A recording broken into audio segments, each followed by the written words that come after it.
കേരള ഡെവലപ്മെൻറ്റിൽ, അത് ഞാൻ ഡെവലപ്മെൻറ്റായിട്ട് ചോദിക്കുന്നു, ഇനി വരുന്ന സർക്കാരുകൾ എക്സ് ഓർ വൈ ആരോ ആയിക്കോട്ടെ, ജനാധിപത്യത്തിൽ ജനങ്ങൾ തീരുമാനിക്കുന്ന ആളുകൾ വരട്ടെ. ലാസ്റ്റ് ക്വസ്റ്റ്യനാണ്, എന്തായിരിക്കണം ഒരു പ്രയോറിറ്റികൾ? സാർ ഈ പറഞ്ഞതുപോലെ, സാർ ഒരു കൺസെപ്റ്റ് പറഞ്ഞു, നല്ല കൃത്യമായ ഒരു കൺസെപ്റ്റ് പറഞ്ഞു, എയർപോർട്ടിന്റെയും മറ്റേത് പറഞ്ഞതിനകത്തൊരു വലിയൊരു സന്ദേശം മാത്രം. അല്ല, ഞാൻ പറഞ്ഞ ഒരു ആ എക്സാമ്പിൾ ഇല്ലല്ല, ആ എക്സാമ്പിൾ ഒരു മെസ്സേജ് ഉണ്ടെന്ന് ഞാൻ പറഞ്ഞു. ഒരു വേറൊരു മെസ്സേജ് ഉണ്ട്. കാരണം ഒരു പബ്ലിക് സിസ്റ്റം നന്നാക്കുന്നതും ഒരു മെസ്സേജ്, ഒരു കമ്പാരിസൺ വളരെ വെരി ഗുഡ്. ഒരു പ്രയോറിറ്റി ആയത് ഇപ്പോൾ പലരും പറയാറുണ്ട് IT ആണ്, പിന്നെ അഗ്രികൾച്ചറാണ്, അതുപോലെ ഇവിടെ നിന്ന് വിദേശത്തേക്ക് കുട്ടികൾ പോകുന്നത് കൊണ്ട് ഇവിടെ ഉന്നത വിദ്യാഭ്യാസം നമ്മൾ ശരിയാക്കേണ്ടത്, ഇൻഫ്രാസ്ട്രക്ചറാണ്, സിംഗപ്പൂർ മോഡലാണ് നമ്മൾ കൊണ്ടുവരേണ്ടത്. ഇങ്ങനെ ഒരുപാട് ചോദ്യങ്ങളും ഉത്തരങ്ങളും കിടന്ന് സ്വപ്നങ്ങൾക്ക് നികുതിയില്ല. നികുതിയില്ല, അതാണ് ഒരുപാട് പറയുന്നുണ്ട്. എത്ര വേണമെങ്കിലും കാണാം. 28 വർഷത്തെ സർവീസും പിന്നെ IAS അസോസിയേഷൻ്റെ ആളുകൾ ഒരു വലിയൊരു ക്യാൻവാസിൽ പ്രവർത്തിക്കുകയും ചിന്തിക്കുകയും ചെയ്യുന്ന ആളായതുകൊണ്ട് ഞാനിങ്ങനെ പറയുന്നു. കാരണം വെറുതെ ഉള്ള ഒരാളിനോടല്ലല്ലോ ഞാൻ സംസാരിക്കുന്നത്. എഴുതുന്നു, ചിന്തിക്കുന്നു, പുതിയ സ്വപ്നങ്ങൾ പങ്കുവയ്ക്കുന്നു. അങ്ങനെ കുറച്ച് ലോകസഞ്ചാരം നടത്താനുള്ള നിർഭാഗ്യം ഉണ്ടായി. അതെ, അതാണ് അതിന്റെ കുഴപ്പം. അതിന്റെ കുഴപ്പം അതാണല്ലേ. ഓക്കെ, അപ്പൊ അതിന്റെ ബേസിലാണ് എൻ്റെ ചോദ്യം. ഒരു പ്രയോറിറ്റി വെച്ചാൽ 1, 2, 3 കാര്യങ്ങൾ. പ്രയോറിറ്റൈസേഷൻ എന്ന് പറഞ്ഞു കഴിഞ്ഞാൽ പിന്നെ വികസനം വളരെ പ്രധാനമാണ്. അതായത് ഗവൺമെന്റിന്റെ economic activity regarding public goods. ഇതിൽ കൺസെപ്റ്റ് വേണം. അതായത് പർട്ടിക്കുലർലി മിനിസ്റ്റേഴ്സ് ആവുന്ന ആൾക്കാരുടെ അടുത്ത് നമ്മൾ ഇമ്പ്രസ് ചെയ്യേണ്ട ഒരു കാര്യം എന്ന് പറഞ്ഞാൽ, you are playing with very limited resources. അതായത് ഇപ്പോൾ മൊത്തം 45 വകുപ്പുകളും 106 ഏജൻസികളും എന്ന് വെച്ചാൽ ഫീൽഡ് ഡിപ്പാർട്ട്മെൻറ്റ്സും, എനിക്ക് തോന്നുന്നത് പിന്നെ 105 പബ്ലിക് സെക്ടർ യൂണിറ്റുകളും കേരളത്തിലുണ്ട്. എന്ന് പറയുമ്പോൾ എത്രയായി? 45 government departments, secretary departments, 105 field ഡിപ്പാർട്ട്മെൻറ്റുകൾ, ഡയറക്ടർ അഗ്രികൾച്ചർ പോലെ ഏതാണ്ട് അത്രയും 116 മറ്റോ PSUs എന്ന് പറയുമ്പോൾ ഇത് ഈ പറഞ്ഞ ഗവൺമെന്റ് ഡയറിയുടെ ആദ്യത്തെ പേജുകൾ വായിച്ചു നോക്കിയാൽ, കൂടാതെ കമ്മീഷൻസ്, സൊസൈറ്റീസ്, യൂണിവേഴ്സിറ്റീസ്, ഇങ്ങനെ കുറേ കാര്യങ്ങളുണ്ട്, വെൽഫെയർ അണ്ടർടേക്കിങ്സ് എല്ലാം കൂടെ ഒരു 700-750 സ്ഥാപനങ്ങളുണ്ടെന്ന് വെച്ചാൽ ഇതിനെയാണ് നമ്മൾ ഗവൺമെൻറ് എന്ന് വിളിക്കുന്നത്. റൈറ്റ്. ഇതിനെല്ലാം എക്സെപ്റ്റ് ഓട്ടോണോമസ് ഏജൻസീസിന് ഇതിനെല്ലാം ഫിനാൻസ് ചെയ്യുന്ന മെക്കാനിസമാണ് ബജറ്റ് എന്ന് പറയുന്നത്. റൈറ്റ്. ബജറ്റിന് പണ്ടുള്ള പ്രാധാന്യം പോയി CGST വന്നതിന് ശേഷം. കാരണം ടാക്സേഷൻ പ്രപ്പോസൽസ് ഒന്നും ഇപ്പോൾ ബജറ്റിലില്ല. ആകെ ഉള്ളത് സെസ്, സർചാർജ്, ഇങ്ങനെയൊക്കെയുള്ള ഐറ്റംസ്, പിന്നെ 3 item luxury and disposable goods, ഇതിൻ്റെ ടാക്സ് മാത്രമേ വാസ്തവത്തിൽ സ്റ്റേറ്റിന് ചാർജ് ചെയ്യും. ടാക്സേഷൻ പ്രപ്പോസൽസ് ഇല്ലാത്തപ്പോൾ തന്നെ ബജറ്റിൻ്റെ ഊന്നൽ എന്ന് പറയുന്നത് എന്തായി? എക്സ്പെൻഡിച്ചർ പ്രപ്പോസൽസ് ആയി. So the budget became A vehicle for telling you that I will give you this. മനസ്സിലായില്ലേ? ഞാൻ ഫ്രീ ട്രാൻസ്പോർട്ട് തരാം, അല്ലെങ്കിൽ ഞാൻ വെൽഫെയർ പെൻഷൻ എത്ര കണ്ട് വർദ്ധിപ്പിക്കാം. ഇതെല്ലാം എവിടെ നിന്ന് വരണം? ഈ 2 ലക്ഷം കോടി രൂപയിൽ നിന്ന് വരണം. ഈ 2 ലക്ഷം കോടി രൂപ ആരാ കൊടുക്കുന്നത്? ബോറോയിങ് ആണെങ്കിലും ഈ 2 ലക്ഷം കോടി രൂപ കൊടുക്കുന്നത് 3.5 കോടി മലയാളികളാണ്. ആണല്ലോ. പിന്നെ ഇവിടെ എന്തെങ്കിലും ടാക്സബിൾ ആയിട്ടുള്ള NRIs ഫ്രിഞ്ച് ടാക്സ് മാത്രമേ ഉള്ളൂ. അപ്പം നമ്മൾ ആദ്യം മനസ്സിലാക്കേണ്ട സാധനം എന്ന് പറഞ്ഞാൽ, government has to be lean and efficient. ഇല്ലെങ്കിൽ അത് ഒരുപാട് പൈസ അതിൻ്റെ നിലനിൽപ്പിന് തന്നെ എടുത്തുകൊണ്ട് പോകും. വളരെ ഇതായിട്ട് പറഞ്ഞു കഴിഞ്ഞാൽ 15 മിനിസ്റ്റേഴ്സ് മതിയെങ്കിൽ 15 വെക്കാവൂ, 20 വേണ്ടെന്ന് നോക്കണം. ഞാൻ പറഞ്ഞ മനസ്സിലായി. Structure has to be lean എന്നാലും. അപ്പോൾ അവർ മനസ്സിലാകാത്ത കാര്യം എന്ന് പറഞ്ഞാൽ, സത്യത്തിൽ ഗവൺമെൻറ് വരുന്നവർ, ഇപ്പോൾ ഞാനൊരു കാര്യം ചോദിക്കട്ടെ, വളരെ സിമ്പിളായിട്ട് ഞാൻ പറയട്ടെ, ഇത് ജീവനക്കാർക്ക് ഇഷ്ടപ്പെടില്ല, പക്ഷേ ഞാൻ പറയുകയാണ്. ഗവൺമെൻറ്റിൽ ഓഫീസ് നടപ്പായി, കമ്പ്യൂട്ടറൈസേഷൻ നടപ്പായി. ഞാൻ ഗവൺമെൻറ്റിൽ വരുമ്പോൾ കൊല്ലത്തെ സബ് കളക്ടറായിട്ട് ചെന്നപ്പോൾ ആ കളക്ടറേറ്റ് ഒരു കമ്പ്യൂട്ടറും ഇല്ല, കളക്ടർക്കും ഇല്ല, സബ് കളക്ടർക്കും ഇല്ല. അപ്പോൾ ഒരു കമ്പ്യൂട്ടർ, അന്നത്തെ 486 മെഷീൻ, മറ്റേ അറിയാം 486 മറ്റേ യൂണിക്സ് പ്ലാറ്റ്ഫോം ഉള്ള മെഷീൻ, ആ മെഷീൻ ഒരെണ്ണം സംഘടിപ്പിക്കാനായിട്ട് ഞാൻ റവന്യൂ കമ്മീഷണറായിട്ടെല്ലാം ബന്ധപ്പെട്ട് കൊല്ലത്തെ കളക്ടറേറ്റിൽ കമ്പ്യൂട്ടറൈസേഷൻ, ഒരു കമ്പ്യൂട്ടർ സെല്ലുണ്ട്, പക്ഷേ ഇൻഡിവിജ്വൽ ഓഫീസേഴ്സിന് കമ്പ്യൂട്ടേഴ്സ് ഇല്ല. അന്ന് ലാപ്ടോപ്പൊന്നും ആയിട്ടില്ല. ലാപ്ടോപ്പൊക്കെ പിന്നും കുറച്ചുകൂടെ കഴിഞ്ഞിട്ടാണ് പ്രചാരിച്ച് വരുന്നത്. അപ്പം ഇത് അന്വേഷിച്ച് പോയപ്പോൾ ഞാൻ കണ്ടെത്തിയ സ്ട്രേഞ്ച് ആയിട്ടുള്ളൊരു കാര്യം എന്താണെന്നറിയാമോ? റവന്യൂ കമ്പ്യൂട്ടറൈസേഷന് വേണ്ടി ഈ റവന്യൂ വകുപ്പ് നേരത്തെ ഓർഡർ ചെയ്ത് വാങ്ങിയ 4 കമ്പ്യൂട്ടറുകൾ കഴിഞ്ഞ 1 വർഷമായിട്ട് കളക്ട്രേറ്റിൻ്റെ ഗോഡൗണിൽ കിടപ്പുണ്ടായിരുന്നു. ഇവിടെ വന്നെല്ലാം അന്വേഷിച്ചപ്പോൾ ഒരാൾ എൻ്റെ അടുത്ത് പറഞ്ഞാൽ, അല്ല പിന്നെ നിങ്ങൾ കമ്പ്യൂട്ടറൈസേഷനിൽ വാങ്ങിച്ച കമ്പ്യൂട്ടേഴ്സ് 4 കൊല്ലത്ത് വന്നിട്ടുണ്ടല്ലോ. അങ്ങനെ ഞാൻ തിരുവനന്തപുരത്ത് തിരിച്ചു പോയിട്ട് അന്വേഷിച്ച് പോകുമ്പോൾ ഇത് ഗോഡൗണിൽ നിന്ന് പൊളിച്ചെടുക്കുകയാണ്, ക്രേറ്റിൽ നിന്ന്. ഇത് എടുത്തുകൊണ്ട് വന്ന് തുറന്നു വെച്ചത് എനിക്ക് ഓർമ്മയുണ്ട്. ആ 486ഉം ഇപ്പം നിങ്ങളുടെ കയ്യിലിരിക്കുന്ന ലാപ്ടോപ്പും തമ്മിലുള്ള കപ്പാസിറ്റിയുടെ വ്യത്യാസം എത്രയാണ്?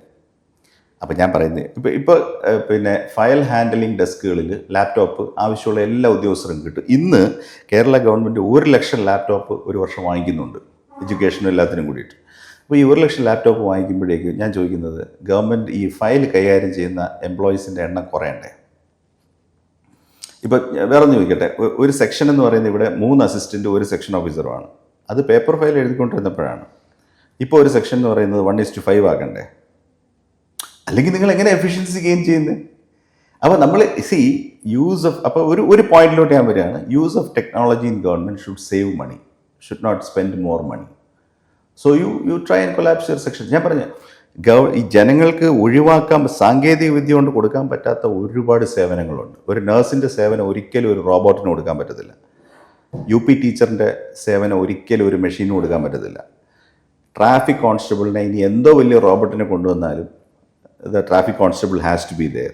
Law enforcement, nurses, teachers, doctors, ഇങ്ങനെയുള്ള പ്രൊഫഷണൽസിനെ ഒന്നും നമുക്ക് വെട്ടിച്ചുരുക്കാൻ, അത് ഹ്യൂമൻ ഇൻ്റർഫേസിലേ അത് വർക്ക് ചെയ്യാനായിട്ട് പറ്റുള്ളൂ. അത് കുറയ്ക്കണ്ട. പക്ഷേ നമ്മുടെ പ്രോസസ്സസ് നടത്തുന്ന ആളുകളുടെ എണ്ണം കുറച്ചുകൂടെ. സോ യു ട്രൈ ആൻഡ്, നമ്മൾ വേണ്ടാന്ന് വെക്കുമ്പോൾ നമ്മൾ പറയുന്ന ആ പൈസ സേവ് ചെയ്യാവുന്നല്ല. Move this salary money into something productive. Why don't you understand? നമ്മൾ ഒരു വർഷം 2000 കോടി ഇതിൽ സേവ് ചെയ്യാമെന്ന് പറഞ്ഞു കഴിഞ്ഞാൽ തന്നെയും 5 കൊല്ലം കൊണ്ട് എത്ര കോടി നമുക്ക് പ്ലാൻ സൈഡിലോട്ട് കൊണ്ടുവരാൻ പറ്റി? 10,000 കോടി കൊണ്ടുവരാൻ പറ്റി. So we have to look at these. കാര്യം ലോകം മാറി. ഇന്നിപ്പം പഴയതുപോലെ ലൈഫ് ടൈം എംപ്ലോയ്മെൻ്റ് ഒന്നും കുട്ടികൾ ആഗ്രഹിക്കുന്നില്ല. നല്ല കമ്പനിയിൽ കോൺട്രാക്ച്വൽ എംപ്ലോയ്മെൻറ്റല്ലേ കുട്ടികൾ എടുക്കുന്നത്. നിങ്ങളൊരു ടെക്നോ പാർക്കിൽ IT കമ്പനിയിൽ പോയാൽ 5 കൊല്ലത്തിനപ്പുറത്തെ കോൺട്രാക്റ്റ് ഒന്നും കിട്ടില്ല. അപ്പോൾ ഈ government should start offering 2 year, 3 year, 5 year contractuals in various positions. ഞാനീ പറഞ്ഞു വരുന്നത് വെച്ചാൽ ഗവൺമെൻറ്റിൻ്റെ സ്ട്രക്ചർ ഇനി കാലികമായിട്ടൊന്ന് പരിഷ്കരിക്കേണ്ടതുണ്ട്. കൂടുതൽ ആളിന് ജോലിയും കൊടുക്കാം. അപ്പോൾ ഈ പഴയതുപോലെ ഈ ഹൈറാർക്കിയിൽ ഞാൻ പറഞ്ഞ ഇതിനെ തറവായിട്ടൊന്ന് റീസ്ട്രക്ചർ ചെയ്യാനുള്ള ഒരു മനസ്സ്, അതായത് ഇതാണ്, ഈ ശിലയാണ് ഗവൺമെൻറ് എന്ന് ധരിച്ചിട്ട് നമ്മൾ 5 കൊല്ലം ഓടിയിട്ട് ഇറങ്ങിപ്പോയിട്ട് കാര്യമില്ല. നമ്മൾ തുഴയുന്ന ബോട്ട് ശരിയല്ലെന്നുണ്ടെങ്കിൽ എത്ര ആഞ്ഞു തൊഴുതു. This is one pillar. The other pillar is you economise resources. Government ഒരുപാട് പണം കടമെടുക്കുന്നുണ്ട്. Is the best way to borrow. ഇതിനേക്കാൾ കുറഞ്ഞ നിരക്കിൽ നമുക്ക് കടമെടുക്കാൻ പറ്റുമോ? ഇപ്പോൾ എടുത്തിരിക്കുന്ന ഹൈ കോസ്റ്റ് ബോറോയിങ് സ്വാപ്പ് ചെയ്യാൻ പറ്റുമോ? ഇപ്പോൾ എടുത്തിരിക്കുന്ന ഈ കമേഴ്ഷ്യൽ ലോൺസ് നമുക്ക് കൂടുതൽ റീഹെഡ്ജ് ചെയ്യാൻ പറ്റുമോ? ഇപ്പോഴത്തെ ലോൺസ് തന്നെ വാങ്ങിക്കുന്ന പരിപാടികളുണ്ട്. അപ്പോൾ അങ്ങനെയൊക്കെ can you restructure your borrowing. പിന്നെ വേറൊരു കാര്യം കേരളം ചെയ്യുന്നത്, ഇതൊക്കെ ഇച്ചിരി ഇൻട്രിക്കേറ്റ് പോയിന്റ്സ് ആണ്. നമ്മൾ 9% കടമെടുത്തുകൊണ്ടൊരു പ്രോജക്റ്റ് സ്റ്റാർട്ട് ചെയ്തു. 2 കൊല്ലം കഴിയുമ്പോഴേക്ക് ഗവൺമെൻറ് ഓഫ് ഇന്ത്യ വന്നിട്ട് പറയും ഞങ്ങൾ പലിശ രഹിത വായ്പ തരാം, ഇതാണ് വായ്പയുടെ കണ്ടീഷൻസ്. നമ്മുടെ പ്രോജക്റ്റ് അതിൽ ചേർക്കാൻ പറ്റുന്നതാണ്. Immediately the finance department has to shift ഈ 9.5 നിന്ന് ആ പ്രോജക്റ്റ് എടുത്ത് വീണ്ടും പ്രോജക്റ്റ് പ്രപ്പോസൽ ഇപ്പോൾ 7.5 അല്ലെങ്കിൽ 0 ഇൻട്രസ്റ്റ് പോർട്ട്ഫോളിയോയിൽ ചേർത്തിട്ട് ഇത് സ്വാപ്പ് ചെയ്യണം. അപ്പോൾ ഇതെല്ലാം ഇതിലെ കുഴപ്പമെന്ന് പറഞ്ഞു കഴിഞ്ഞാൽ, ഇപ്പം നമ്മുടെ ഫിനാൻസ് ഡിപ്പാർട്ട്മെൻറ്റ് എടുത്തു കഴിഞ്ഞാൽ അവർ ശരിക്കും ഫിനാൻസ് പ്രൊഫഷണൽസ് ആണോ? അല്ല, ജനറൽ ഗ്രാജുവേറ്റ്സ് ആണ് അവിടെ അസിസ്റ്റൻ്റായിട്ട് കയറി അവരുടെ ഒരു പഴക്കവും തഴക്കവും നിങ്ങൾ പറഞ്ഞ finance manual, budget code, treasury code ഇതെല്ലാം പഠിച്ചാണ് മുകളിലോട്ട് വരുന്നത്. മാർക്കറ്റിലുള്ള എല്ലാ വായ്പകളുടെയും നെറ്റ് പ്രസൻറ്റ് വാല്യൂ എടുത്തിട്ട് ഏത് വായ്പ ഏത് വെച്ച് സ്വാപ്പ് ചെയ്യാമെന്ന് ബാങ്കുകളിൽ പോലും വളരെ എക്സ്പീരിയൻസ് ഉള്ള പ്രൊഫഷണൽസിനെ പറയാൻ പറ്റുള്ളൂ. ഇപ്പോൾ ആർട്ടിഫിഷ്യൽ ഇൻ്റലിജൻസ് ടൂൾസ് ഒക്കെ ഉണ്ട് ഇതിന്. ഞാനീ പറഞ്ഞ in depth professional expertise in two core departments. ഇപ്പം ഞാൻ തന്നെ പല സ്പെസിഫിക് കേസസിൽ കണ്ടിട്ടുണ്ട്. 2 വായ്പാ ഓഫേഴ്സ് കമ്പയർ ചെയ്തതിന് ശേഷം അതിൻ്റെ പീരീഡ് ഓഫ് റീപേയ്മെൻറ്റ് പരിഗണിക്കാതെ പലിശ നിരക്ക് മാത്രം നോക്കിക്കൊണ്ട് ഇതാണ് ചീപ്പർ എന്ന് പറയുന്നത്. അതായിരിക്കില്ല ചീപ്പർ. NPV വാല്യൂ എടുത്തു കഴിഞ്ഞാൽ നെറ്റ് പ്രസൻറ്റ് വാല്യൂയിലേക്ക് കൊണ്ടുവന്ന് കഴിയുമ്പോൾ അതിന് മാറും. അപ്പോൾ ഈ government is a lot of data. ഗവൺമെൻറ്റിൽ അങ്ങനെ ഡേറ്റ കൈകാര്യം ചെയ്യാനോ അനലൈസ് ചെയ്യാനോ അനലിറ്റിക്കൽ സ്കിൽസ് ഉള്ള ആളുകളെ പല ലെവലിൽ ഇൻഡക്റ്റ് ചെയ്തുകൊണ്ട് ഇതിന് ഇമ്പ്രൂവ് ചെയ്യാനായിട്ട് പറ്റത്തുള്ളൂ. ഇപ്പോൾ ശരിക്കും പറഞ്ഞാൽ അനലിറ്റിക്കലായിട്ടുള്ള ഡെപ്ത് ഉള്ള ആളുകൾ എന്ന് പറയുന്ന പ്രൊഫഷണൽ ഡിപ്പാർട്ട്മെൻറ്റ്സിലല്ലേ ഉള്ളൂ.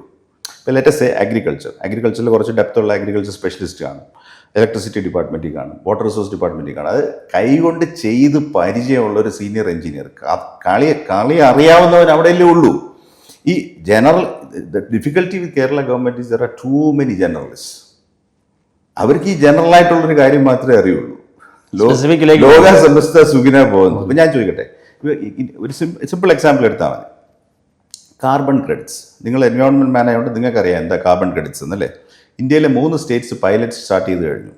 ഇപ്പോൾ റോബോ ബാങ്കുമായിട്ട് സഹകരിച്ചുകൊണ്ട് എനിക്ക് Telangana government, Andhra government carbon credits അവരുടെ ഫാമേഴ്സിന് കിട്ടാനായിട്ട് വലിയ പ്രോജക്റ്റ് സ്റ്റാർട്ട് ചെയ്തു. കേരളത്തെ സംബന്ധിച്ചിടത്തോളം ഏറ്റവും ക്രിട്ടിക്കലാണ്. എന്താണെന്ന് വെച്ചാൽ കേരളത്തിൻ്റെ പ്ലാന്റേഷൻസിൽ നല്ലൊരു ശതമാനം റീപ്ലാന്റ് ചെയ്തുകൊണ്ടിരിക്കുന്ന സംഗതി കാർബൺ ക്രെഡിറ്റിന് എലിജിബിളാണ്. ഇത് എലിജിബിളായി കഴിഞ്ഞു കഴിഞ്ഞാൽ $1/2 ഒരു ഏക്കറിന് വെച്ച് ഫാർമറിന് കിട്ടും. അവൻ രക്ഷപ്പെടും. ഇപ്പോൾ 30,000 രൂപയാണ് ഒരു ഫാർമറിന് കിട്ടിക്കൊണ്ടിരിക്കുന്നത്, നേരെ 50,000 55,000 രൂപയാവും പെർ ഏക്കർ. ഇന്നേ വരെ നമുക്കതിനകത്ത് നീങ്ങാൻ പറ്റിയിട്ടില്ല. കാരണം ഈ കാർബൺ ക്രെഡിറ്റ് എന്താണെന്നുള്ള കോൺസെപ്റ്റ് ഈ കൃഷി വകുപ്പിൻ്റെ ഡയറക്ടറേറ്റിൽ ഇരിക്കുന്ന ഒരു കുഞ്ഞിനും അതിനെപ്പറ്റി ഗ്രാഹ്യമില്ല. യൂണിവേഴ്സിറ്റി എടുത്തു കഴിഞ്ഞാൽ അതിൻ്റെ റിസർച്ച് ഡയറക്ടറേറ്റിൽ ഇപ്പോൾ ആളുകൾ പഠിച്ചുകൊണ്ടിരിക്കുന്നേ ഉള്ളൂ. എങ്ങനെ ഈ കാർബൺ ക്രെഡിറ്റിനെ പറ്റി നിങ്ങൾ ഗൂഗിൾ ചെയ്താൽ ഒരു സംഗതി കിട്ടും. പക്ഷേ നിങ്ങളുടെ ഒരേ ഏക്കർ സ്ഥലത്ത് കാർബൺ ക്രെഡിറ്റ്സ് അവൈൽ ചെയ്യാൻ ആ ഇൻഫർമേഷൻ പോരാ. It is like certification, organic certification. അപ്പോൾ അതിൻ്റെ ടെക്നോളജി ടെർമിനോളജി ഒരു വലിയ ഒരു റൗണ്ട് അബൌട്ട് ഉണ്ട് അതിന്. അപ്പോൾ ഇതിലൊക്കെ ഒന്ന് കടക്കാൻ നമുക്ക് പറ്റിയിട്ടില്ല. നമ്മളിപ്പോൾ ഈ മറ്റേ കരയ്ക്ക് മറ്റേ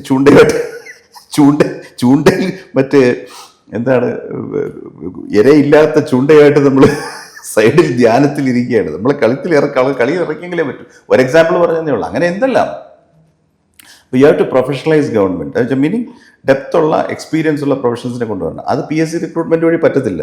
U have to bring them laterally or induct them laterally, keep them in important positions.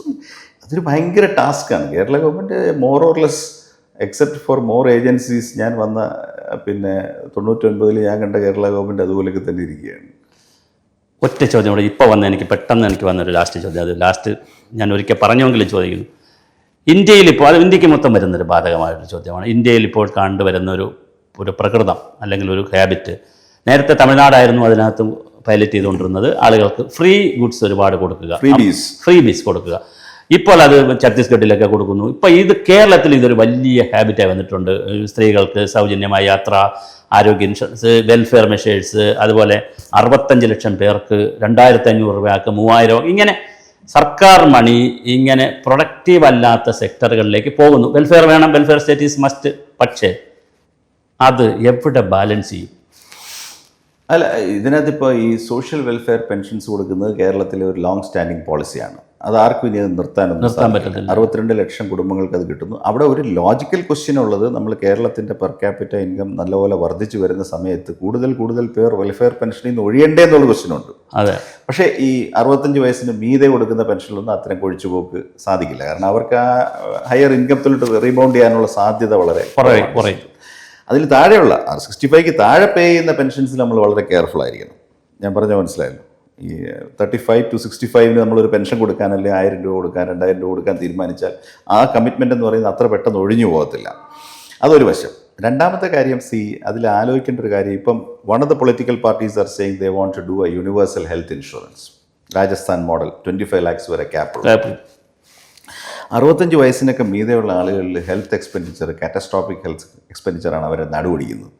Catastrophic health expenditure വന്നാൽ, ഹാർട്ടോ ക്യാൻസറോ കിഡ്നിയോ എന്തെങ്കിലും വന്നു കഴിഞ്ഞാൽ ഈ 2,000 രൂപ കൊണ്ട് ഒന്നും ആവത്തില്ല. It does not help you. അപ്പോൾ ഞാൻ പറയുന്നത്, ഇത് എവിടെയെങ്കിലും വെച്ച് ഇത് രണ്ടും കൂട്ടിമുട്ടിക്കേണ്ടി വരും. ഐ വുഡ് തിങ്ക് ഈ കാറ്റസ്ട്രോഫിക് ഹെൽത്ത് ആൻഡ് എക്സ്പെൻഡിച്ചർ ഉള്ളപ്പോൾ ഒരു നിയർ യൂണിവേഴ്സൽ ഹെൽത്ത് പാക്കേജ് ആയിരിക്കും ഈ 2,000-നേക്കാളും ഹെൽപ്പ് ചെയ്യുക. പക്ഷെ അവർക്ക് ചെറിയ ക്യാഷും ആവശ്യമുണ്ട്. They need little money to keep them going 65. So ഞാനങ്ങനെ ഒരു ഡാർവീനിയനായിട്ട് അങ്ങനെ ചിന്തിച്ചിട്ടും കാര്യമൊന്നുമില്ല. ഇതിന് വേണ്ട 15,000 കോടി രൂപ കേരളം കണ്ടെത്തിയേ പറ്റൂ. അതിനിപ്പോൾ ആർക്കും വിഡ്രോ ചെയ്തുകൊണ്ട് പോകാനൊന്നും പറ്റില്ല. ഇൻഷുറൻസിൻ്റെ പ്രീമിയം കണ്ടെത്തേണ്ടി വരും. That we will have to find out. അപ്പം നമ്മൾ വരുമാനം കൂട്ടാനായിട്ട് ശ്രമിക്കുക, അതിനകത്ത് പറ്റുള്ളൂ. ഇല്ലെങ്കിൽ ഇനി വേറൊരു ലൈൻ ഓഫ് തിങ്കിങ് കൂടെ നമുക്ക് എടുക്കാം. ഇപ്പോൾ കിഫ്ബി വന്നു. കിഫ്ബിയെ പറ്റി പല അഭിപ്രായങ്ങളുണ്ടെങ്കിലും 10-40,000 കോടിയുടെ ക്യാപിറ്റൽ പ്രോജക്ട്സ് അത് ആഡ് ചെയ്തു. Was it the best way to do it? പലർക്കും പല അഭിപ്രായങ്ങളാണ്. But it has been done. ഇപ്പോൾ കേരളത്തിന് ഇനി കൂടുതൽ റോഡുകൾ ഉടനെ അധികം വേണോ? കേരളത്തിൽ ഓൾറെഡി 7-8% ബിൽറ്റ് സ്പേസ് ആണ്. അതെ. ഗ്രാമീണ റോഡുകളുടെ കാര്യത്തിൽ കേരളത്തിനേക്കാൾ മോട്ടോറബിൾ ആയിട്ടുള്ള വേറൊരു സ്റ്റേറ്റ് ഇല്ല. പക്ഷേ നമുക്ക് ടൂറിസം ഏരിയയിലും ഒക്കെ കുറേ പ്രയോറിറ്റി റോഡ്സ് ചെയ്യേണ്ടതായിട്ട് വരും. അപ്പോൾ അങ്ങനെയാണെങ്കിൽ can you actually do with lesser planned expenditure and increase welfare? കാരണം ഇത് നടക്കും. കാര്യം ഇപ്പം നിങ്ങൾ സ്കാൻഡിനേവിയൻ രാജ്യങ്ങളിൽ ചെന്ന് കഴിഞ്ഞാൽ, ഇപ്പോൾ കാനഡയിലെ ഒരു പ്രവിശ്യയാണ് ടൊറൻറ്റോ. അവരുടെ ടോട്ടൽ റവന്യൂസിൻ്റെ 65% അവിടെ ഹെൽത്ത് സബ്സിഡി ആയിട്ടാണ് പോകുന്നത്. കാരണം അവർക്ക് പുതിയ റോഡൊന്നും ഇനി അധികം വേണ്ട. City has been built, compact സിറ്റിയാണ്. അതിനകത്ത് മൂവ് ചെയ്യാനുള്ള ഇൻഫ്രാസ്ട്രക്ചറായി. അതിൻ്റെ അവരുടെ റവന്യൂ പ്രൊസീഡ്സിൽ നിന്ന് അത് അവർ മീറ്റ് ചെയ്ത് പോകുന്നുണ്ട്. അപ്പോൾ അവർ കൂടുതൽ പൈസ ഈ സോഫ്റ്റ് സൈഡിലോട്ടാണ് കൊണ്ടുവരുന്നത്. Education and health. Education subsidised അല്ല, സ്കൂൾസ് സബ്സിഡൈസ്ഡ് ആണ്. എഡ്യൂക്കേഷൻ അവിടുത്തെ കാനഡയിലെ ഹെൽത്ത് സിസ്റ്റം വളരെ നല്ലതാണ്. അവരുടെ ഹെൽത്ത് കാർഡ് ഉണ്ടെന്നുണ്ടെങ്കിൽ നിങ്ങളൊന്നും അറിയണ്ട. നിങ്ങൾ റോഡിൽ ബോധം കെട്ട് വീണ് കഴിഞ്ഞാൽ നിങ്ങളെ എന്താണ് പറയേണ്ടത്, മറ്റേ കൊറോണറി ആൻജിയോപ്ലാസ്റ്റി. അപ്പോൾ നിങ്ങളെ ചെയ്യണമെങ്കിൽ ഹോസ്പിറ്റലിൽ എടുത്തുകൊണ്ട് പോയി ഡോക്ടർ ഡയഗ്നോസ് ചെയ്ത് ആൻജിയോപ്ലാസ്റ്റി ചെയ്ത് നേരെ ആംബുലൻസ് കയറ്റി തിരിച്ച് വീട്ടിൽ കൊണ്ടാക്കി. ഒരു $0 എക്സ്പെൻസാണ്. മറ്റേ കാർഡ് അങ്ങ് കൊടുത്തേച്ചാൽ മതി. വളരെ ചെറിയ കോസ്മെറ്റിക് എലക്റ്റീവ് ഇങ്ങനെയുള്ള സംഗതികൾ. ജപ്പാനിലും അതാണ് system. So it's a very big, വലിയൊരു നേട്ടമാണ്. അപ്പം അത് അച്ചീവ് ചെയ്ത് കഴിഞ്ഞാൽ അപ്പോൾ ആക്സിഡന്റിന്റെ കാര്യത്തിൽ ഞാൻ കെജ്രിവാൾ അങ്ങനെ ഒരു നിയമം കൊണ്ടുവന്നായിരുന്നു ഡൽഹിയിൽ. ആക്സിഡന്റ് പറ്റിയ പൈസ കൊടുക്കണ്ട, ഫ്രീ ആണ്. But other countries have done better എന്നാണ് ഞാൻ പറയുന്നത്. That is their near universal health care. അവിടെ പ്രൈവറ്റ് ഹോസ്പിറ്റൽസിൻ്റെയും ക്യാപിറ്റൽ എക്സ്പെൻസസ് അല്ല, പക്ഷേ റിക്കറിംഗ് കോസ്റ്റുകൾ മുഴുവൻ ഗവൺമെൻറ്റാണ് കൊടുക്കുന്നത്. നിങ്ങളിപ്പോൾ പ്രൈവറ്റ് ഹോസ്പിറ്റൽ കാനഡയിൽ കൊണ്ടുചെന്ന് you elected for a procedure somewhere there, നിങ്ങൾ ഈ കാർഡ് ഉണ്ടെന്നുണ്ടെങ്കിൽ കാർഡ് അങ്ങോട്ട് ഏൽപ്പിച്ച് കൊടുത്താൽ മതി. That they will bill it to the government. നിങ്ങളുടെ ചെറിയ മൈനർ സർജറി, നിങ്ങൾക്ക് അപ്പൻഡിക്സിൻ്റെ സർജറി ചെയ്തു, whatever it is, $7,000 bill hospital ഗവൺമെൻറ്റുമായിട്ടാണ് ക്ലെയിം ചെയ്യുന്നത്. ദാറ്റ് ഈസ് അവരുടെ പോളിസിയാണ്. ഇവിടെ നമ്മുടെ പോളിസി എന്ന് പറയുന്നത് അതിപ്പം നിലവിലില്ല. പക്ഷേ 62 ലക്ഷം വീട്ടുകാർക്ക് $2,000 ഇൻഡിവിജ്വൽ 2,000 കൊടുക്കുന്നുണ്ട്. So somewhere we will have to go for a universal social welfare coverage. അതില്ലാതെ നമുക്ക് പറ്റത്തില്ല. കാരണം ഇപ്പം 62 കൂടുതലാണോ അല്ലയോ എന്നുള്ള ക്വസ്റ്റ്യനൊക്കെ നമുക്ക് പിന്നെ ചോദിക്കാം. പക്ഷേ അവർ സോഷ്യൽ വെൽഫെയർ കവറില്ലാതെ നമുക്ക് മുന്നോട്ട് പോകാൻ പറ്റത്തില്ല. അത് ഞാൻ ഇപ്പം ഈ മറ്റ് ഫ്രീ കൊടുക്കുന്നത്, ഇപ്പോൾ ട്രാൻസ്പോർട്ടിൽ ഫ്രീ കൊടുക്കാന്ന് പറയുന്നത്, transport is an elective subsidy. അതിന്റെ പ്രയോജനം എല്ലാം നമുക്ക് നടപ്പിലാക്കി ചില സ്ഥലത്ത് ചെയ്തിട്ടുണ്ട്. ഡൽഹിയിലുണ്ടായിരുന്നു. Looking at it one sense it is good that when women are free to travel, അവരുടെ ഫ്രീഡംസ്, എൻ്റെ ഫ്രീഡം ആർഗ്യുമെൻ്റ് വെച്ചുകൊണ്ട് നോക്കിയാൽ നല്ലൊരു സംഗതിയാണ്. അവർ കൂടുതൽ യാത്ര ചെയ്യാനായിട്ട് പോകുന്നു.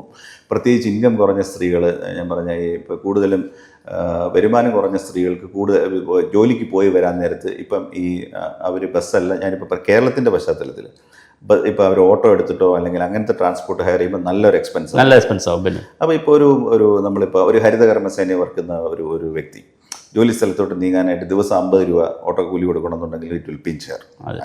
So in that sense it is very good. It adds to your pocket, right? $2,000 അവരുടെ പോക്കറ്റ്. $2,000 പെൻഷൻ വാങ്ങിക്കുന്ന ഒരാളിന്, സ്ത്രീയാണെങ്കിൽ KSRTCയിൽ ഫ്രീ ട്രാവൽ കൊടുത്തു കഴിയുമ്പോൾ $4,000 ആയത്. In that sense that is good. It's politically also it's a pretty clever thing to do. പക്ഷേ ഉള്ളി 2 കാര്യം മനസ്സിൽ വെക്കണം. അതെന്താണെന്ന് ചോദിച്ചു കഴിഞ്ഞാൽ സ്ത്രീകൾ മുഴുവനും ഇത് ബസ് ഫ്രീ ആയി കഴിയുമ്പോൾ ലോങ് ഡിസ്റ്റൻസിലേക്ക് അത് കൊടുത്താൽ ചില കോംപ്ലിക്കേഷൻ ഉണ്ടാവും. ട്രെയിനിൽ പോകുന്ന ആൾക്കാരും കൂടെ ബസ്സിലോട്ട് വരും. So bus journey will become much more crowded in that sense. 2, ഇതിൻ്റെ എൻഫോഴ്സബിലിറ്റി എന്ന് പറയുന്നത് ഫണ്ടമെൻ്റലി ആ കണ്ടക്ടറാണ് ചെയ്യുന്നത്. അപ്പോൾ അവർ വനിതയ്ക്ക് മാത്രം ടിക്കറ്റ് കീറിക്കൊണ്ടിരുന്നു കഴിഞ്ഞാൽ അപ്പോൾ ചെറിയൊരു അക്കൗണ്ടബിലിറ്റി പ്രശ്നമുണ്ട്.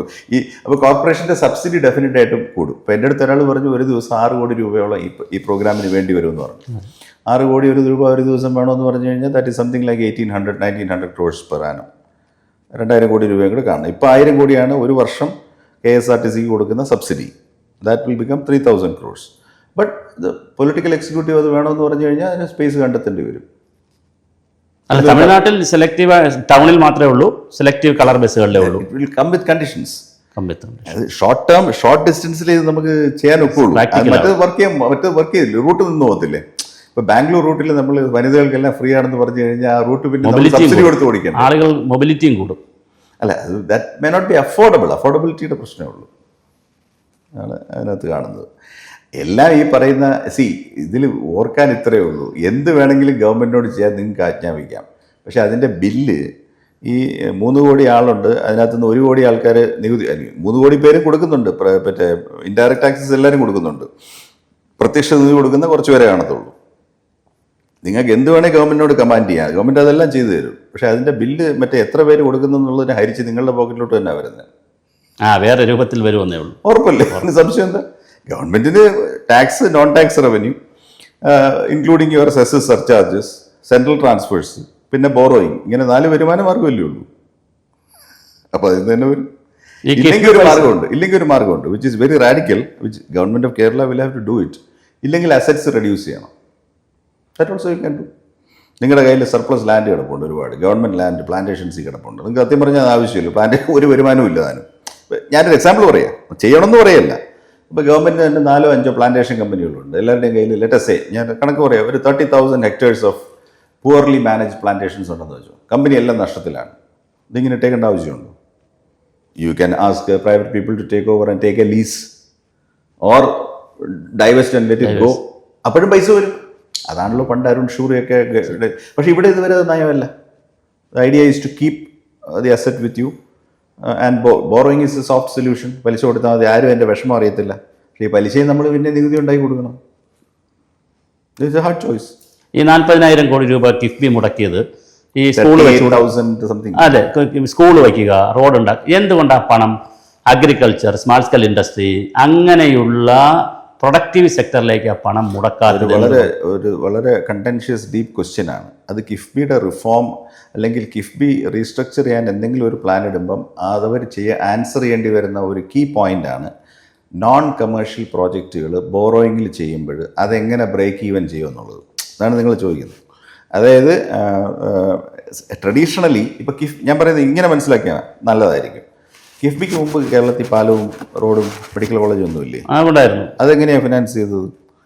മണി came into the budget, it was appropriated through the finance bill. Concern departments കോൺട്രാക്ടറെ ഹയർ ചെയ്തു, വർക്ക് കൊടുത്ത് മോണിറ്റർ ചെയ്തു. അങ്ങനെയല്ലേ തിരുവനന്തപുരം മെഡിക്കൽ കോളേജ് ഉണ്ടാക്കി? തിരുവനന്തപുരം മെഡിക്കൽ കോളേജ് ഉണ്ടാക്കിയപ്പോൾ കിഫ്ബി ഇല്ലല്ലോ. മെഡിക്കൽ കോളേജ് വന്ന് കിഫ്ബി ചെയ്യുന്ന അവിടെ ഒരു കാത്ത് ലാബ് പണിതു, ഒരു വാർഡ് പണിതു, ഒരു ബിൽഡിംഗ് പണിതു എന്നല്ലേ പറയുന്നു. അപ്പോൾ fundamentally so you may like to decide. ഞാൻ പറയുന്നത് യുവർ ഓപ്ഷൻസ് ആർ. ഇപ്പോൾ KIIFB for example transgrid electricity ബോർഡിൻ്റെ പ്രോജക്റ്റ് പണിയുന്നു. ആ പൈസ കിഫ്ബി ഇലക്ട്രിസിറ്റി ബോർഡിന് കൊടുക്കുന്നത് കടമായിട്ടാണ്, പലിശ ചാർജ് ചെയ്യും. So it's a commercial project. KIIFB finance ചെയ്യുന്നെങ്കിൽ കടമാണ്. So they will get the money back. അവിടെ നമുക്ക് സംശയമില്ല, ബോറോ ചെയ്ത് കൊടുക്കാം. 9% ബോറോ ചെയ്ത് 9.5% അത് കൊടുക്കാന്നുണ്ടെങ്കിൽ ഇറ്റ്സ് കമേഴ്ഷ്യലി വയബിളാണ്. പക്ഷെ നിങ്ങൾ പറഞ്ഞ മാതിരി മാസ് സ്കെയിലിൽ ഇപ്പോൾ ഫോർ എക്സാമ്പിൾ അവർ ഇൻവെസ്റ്റ് ചെയ്തിരിക്കുന്ന വേറൊരു പ്രോജക്റ്റാണ് എല്ലാ ജില്ലയിലും സാംസ്കാരിക കേന്ദ്രം. ഈ സാംസ്കാരിക കേന്ദ്രം എപ്പോഴെങ്കിലും പേ ഓഫ് ചെയ്യുമോ? ഇല്ല. ആരെങ്കിലും അതിൻ്റെ ഒരു റവന്യൂ ഡിസൈൻ നോക്കിക്കഴിഞ്ഞാൽ ഒരിക്കലും അത് നമ്മൾ വേറൊരു എക്സ്ട്രീം കേസ് എടുക്കാം. ലെറ്റസ് സേ ഒരു മഹാന്റെ സ്റ്റാച്യു വെക്കണമെന്ന് വെച്ചോ. കിഫ്ബിൻ്റെ പൈസ കൊടുത്തിട്ട് 100 കോടി രൂപയ്ക്ക് ഒരു സ്റ്റാച്യു എറക്ട് ചെയ്തെന്ന് വെച്ചോ. Will it ever? Point here is KIIFB ഏതൊക്കെ പ്രോജക്ട്സ് അറ്റൻഡ് ചെയ്യണം എന്നുള്ളത് ഫ്യൂച്ചറിൽ നോക്കേണ്ടി വരും. ആരാന്ന് വെച്ച് കഴിഞ്ഞാൽ കാരണം കിഫ്ബി തുടങ്ങിയപ്പോഴുള്ള ഏറ്റവും വലിയ പ്രതീക്ഷ എന്താണ്? അത് ബജറ്റിന് പുറത്തായിരിക്കും, 3% പുറത്ത് വെക്കുന്നുള്ളൂ. സെക്കൻഡ് റീപേയ്മെന്റ് ബജറ്റിനകത്തോട് വന്നു കഴിഞ്ഞപ്പോൾ എന്ത് പറ്റി? അപ്പോൾ അത് ഡിപ്പാർട്ട്മെന്റ് തന്നെ ചെയ്താൽ മതി. ഇപ്പം ഞാൻ പറയുന്നത്, ഇപ്പോൾ ധനകാര്യ വകുപ്പ് ബോണ്ട് മാർക്കറ്റിൽ പോയി ബോറോ ചെയ്യുമ്പോൾ 8% താഴെ പലിശ നിരക്കുള്ളൂ. അപ്പം സ്കൂൾ പണിയാനായിട്ട് കിഫ്ബിയുടെ പൈസ ഉപയോഗിച്ച് കഴിഞ്ഞാൽ അത് 9.5% കടം എടുക്കുന്നത്. അപ്പം തന്നെ 1.5% പോയില്ലേ, which is A huge amount. ഇപ്പം ഞാൻ ചോദിച്ചു, ഈ 38,500 ഈ നിങ്ങൾ പറയുന്ന ഹോസ്പിറ്റൽ പിന്നെയും റെമ്യൂണറേറ്റീവ് ആണ്. പോട്ടെ, സ്കൂൾസിൽ നിന്ന് ഒരു വരുമാനം കിട്ടുന്നില്ല. സാംസ്കാരിക ലൈബ്രറി പോട്ടെ, ഞാൻ ഇൻഡോർ സ്റ്റേഡിയത്തിൽ നിന്ന് ഒന്നും കിട്ടത്തില്ല വെറുതെ. അപ്പൊ ഇങ്ങനെയുള്ള കമേഴ്ഷ്യൽ റേറ്റ് ഓഫ് റിട്ടേൺ തരാത്തതായ എന്നാൽ പബ്ലിക് പർപ്പസ് ഉള്ള പ്രോജക്റ്റിന് നമ്മൾ should KIIFB really borrow, because that borrowing is 1% more costly. ഇപ്പം ഒരു 10,000 കോടി അങ്ങനെ ബോറോ ചെയ്ത് കഴിഞ്ഞാൽ അപ്പം തന്നെ 1000 കോടി പോയില്ലേ, കൂടുതലായില്ലേ? അപ്പോൾ ഇതൊക്കെ ആ KIIFB ultimately is a portfolio. ആ പോർട്ട്ഫോളിയോ റീസ്ട്രക്ചർ ചെയ്യണമെന്ന് തോന്നിയാൽ ഇതൊക്കെ these are measures you should take at that point. അതപ്പം നോക്കേണ്ട കാര്യങ്ങളാണ്. അതിനകത്തൊന്നും തീരുമാനം ഒന്നും പറയാൻ ഞാനാളത്. അതെ. അപ്പോൾ എന്തായാലും ഞങ്ങളോട് കുറേ സമയം ചെലവഴിച്ച് വളരെ സന്തോഷം. Thank you so much.